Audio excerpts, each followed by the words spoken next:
আসসালামু আলাইকুম বন্ধুরা, কেমন আছেন? আশা করি সবাই ভালো আছেন। হই হই রই রই, শেখ হাসিনা গেল কই? বন্ধুরা, দেখতে পাচ্ছেন বাংলাদেশটা আজকে দ্বিতীয়বারের মতো স্বাধীন হয়ে গেল। আমার পিছনে আপনারা দেখতে পাচ্ছেন আন্দোলনকারী শিক্ষার্থীরা আনন্দ মিছিল করছে। দ্বিতীয়বারের মতো দেশটি স্বাধীন করতে পেরে তারা আনন্দ উৎফুল্ল এবং মিষ্টি বিতরণ সহ বিভিন্ন প্রোগ্রাম করেছে। তো দেখুন, আসলে বাংলাদেশটা ছিল একটি ডাইনির অধীনে। সেই ডাইনির কাছ থেকে এখন সেই ফ্যাসিস্ট সরকার, সেই খুনি সরকারের কাছ থেকে আজকে দেশটি স্বাধীন করতে পেরে সবাই আনন্দে উৎফুল্ল। তো বন্ধুরা, আসলেই বাংলাদেশটি গত 15 বছর ধরে ছিল সেই ডাইনির দখলে। সেই ডাইনি মুক্ত করে আজকে দেশটি স্বাধীন, দ্বিতীয়বারের মতো স্বাধীন। আমি স্বাধীনতা দেখিনি, তবে এবার নিজ চোখে দেখেছি যে স্বাধীনতার বর্বরতা। এই ডাইনির হামলা, ডাইনির মামলা, ডাইনির খুন, ডাইনির গুম, এই ফ্যাসিস্ট সরকারের খুন, এই সব কিছু চোখের সামনে দেখতে পেলাম গত 15 বছর। তো বন্ধুরা, আসলেই আজকে বাংলাদেশটি ডাইনি মুক্ত, খুনি মুক্ত, ফ্যাসিস্ট মুক্ত, বাকশাল মুক্ত হয়ে আজকে আমরা বাংলাদেশের অক্সিজেন মুক্ত হাওয়া আজকে আমরা নিঃশ্বাস নিতে পেরে লাখো শুকরিয়া আদায় করছি। সবাই বলে আলহামদুলিল্লাহ। তো বন্ধুরা, আপনারা যেমনটি দেখতে পাচ্ছেন আমার পিছনে দেখুন, আন্দোলনকারী শিক্ষার্থীরা, এটি হচ্ছে বাংলাদেশের উত্তর অঞ্চলের রংপুর জেলা পীরগঞ্জ উপজেলা আমাদের ভেন্ডাবাড়িতে এমন আনন্দ মিছিল হচ্ছে শিক্ষার্থীদের মাঝে। আর এই শিক্ষার্থীরা সেই প্রথম থেকেই সরকারের বিরুদ্ধে কোটা বিরোধী আন্দোলন, বৈষম্য বিরোধী আন্দোলন বিপক্ষে সেই থেকে মিছিল, মিটিং এবং যাবতীয় কর্মসূচি পালন করে আসছিল। গত কালকেই তারা অসহযোগ আন্দোলনের মতো বিরাট ঐতিহাসিক আন্দোলন দেখিয়েছে ভেন্ডাবাড়িতে, যা অতীত ইতিহাসেই কোনো দিন ঘটেনি। তো তেমনটি আমরা দেখতে পাচ্ছি আজকে, এবং আজকে আমরা ছাত্রদের কাছ থেকেও কিছু কথা শুনবো আজকের ভিডিওতে। তো এই জন্য ধৈর্য সহকারে পুরো ভিডিওটি দেখবেন, ভালো লাগলে লাইক দেবেন, শেয়ার করবেন বন্ধুদের মধ্যে। আর অবশ্যই আমার চ্যানেলটি সাবস্ক্রাইব করে অল নোটিফিকেশনে ক্লিক করবেন, এবং ফেসবুক থেকে যারা দেখছেন পেজটি ফলো করেই পাশে থাকবেন পরবর্তীতে নতুন নতুন ভিডিও পাওয়ার জন্য। তো বন্ধুরা, উপভোগ করতে থাকুন আজকের এই ভিডিওটি।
আরো দিক যাবা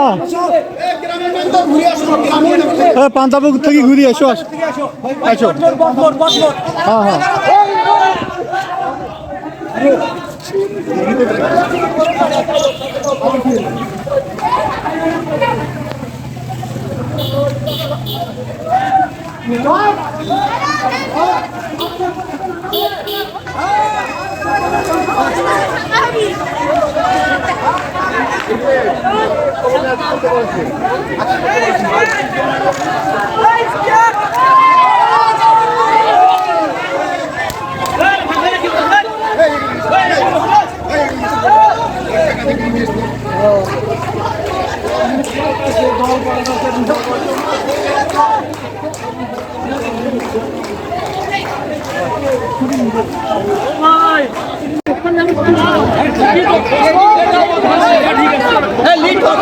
এটা কেউ লিড দাও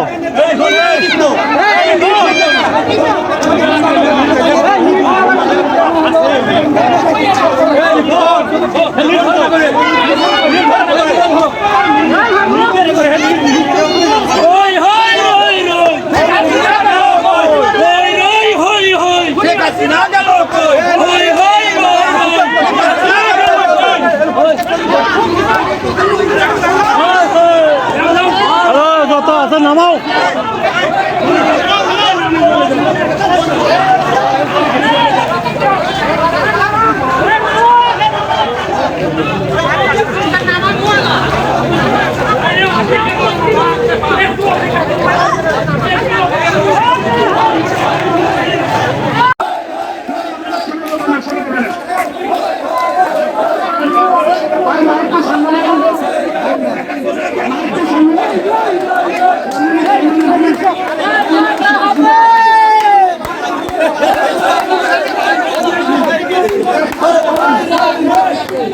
কষ্টের আমরা যে আন্দোলন করতেছি, যে ছাত্র সমাজ আমরা যে পারি, ছাত্র যে পারে, আগামীতে যা দেখাইছে এখনকার ছাত্র সমাজ, তরুণ সমাজ তাই দেখাইছে। এবং আমরা শেখ হাসিনার ফাঁসি চাই, সে জানি দেশ থেকে কোনোভাবে বাইরে যেতে না পারে।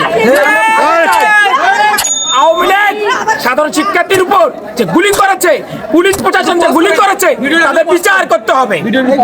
আসমান হাতে ছোঁয়ার মতো আনন্দ, এই আনন্দ কখনো ভুলিবার মতো নয়। আমরা বিগত অনেক দিন থেকে এই সাধনা করতেছি এবং আন্দোলন করে আসছি। ছাত্রদের শহীদ করে শেখ হাসিনা কখনো গদিতে থাকতে পারবে না এবং পারেনি, আমরা তা করে দেখিয়েছি। ঠিক সকল বিশ্ববিদ্যালয়গুলোতে রাজনীতির একটা লেভেল প্লেইং ফিল্ড তৈরি হবে। তাছাড়াও বাংলাদেশের মাটিতে নতুন করে নতুন সূর্য উদয় হবে এই আশায় রাখি এবং এটাই আমাদের প্রত্যাশা ছিল। পারি নাই, নিজের দিকে দেখতে পারি নাই, জনগণ দেশের জন্য সংগ্রাম করেছি। আজকের এই ছাত্র জনতা এই বিজয়ের অর্থনায়ক, এই প্রতিবাদ বিরোধী আন্দোলনে যারা আত্মহুতি দিয়েছেন, যারা শহীদ হয়েছেন, আমরণ করেছেন, তাদেরকে সবাইকে স্যালুট জানাই। আমাদের পীরগঞ্জের সন্তান আবু সাইদ এই যুদ্ধের প্রধান, এই যুদ্ধের প্রথম শহীদ, প্রথম মুক্তিযোদ্ধা, এই যুদ্ধের বীরশ্রেষ্ঠ। এই রংপুর অনেক বিদ্রোহের সাক্ষী। এখানে সাঁওতাল বিদ্রোহ হয়েছে। আমার রংপুর থেকে এই বীর সেনারা, আমার রংপুর থেকে আবু সাইদ জীবন দিয়ে সংগ্রামের সূচনা করেছে।